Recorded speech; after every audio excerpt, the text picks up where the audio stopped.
রহিম নামের এক দরিদ্র ছেলে স্কুল থেকে বাড়ি ফিরছিল। তখন সে রাস্তার দিকে তাকিয়ে দেখল একটি চকচকে 50 টাকার নোট পড়ে আছে।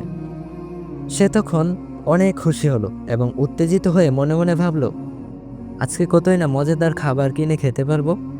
এই ভেবে যখনই সে 50 টাকার নোটটি হাতে তুলল, তখন সে পাশে তাকিয়ে দেখতে পেল একটি বৃদ্ধ মহিলা মন খারাপ করে দাঁড়িয়ে রাস্তার দিকে তাকিয়ে কী যেন খুঁজছে।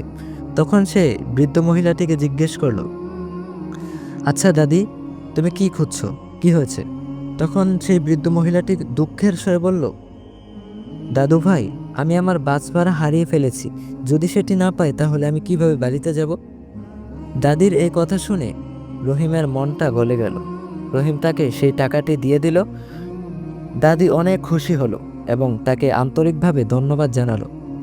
রহিম অনেক ক্ষুধার্ত ছিল ঠিকই, কিন্তু তার মনটা অনেক খুশি ছিল, কারণ সে সেই বৃদ্ধ মহিলাটিকে সাহায্য করতে পেরেছে, মানে তার টাকা তাকে ফিরিয়ে দিতে পেরেছে।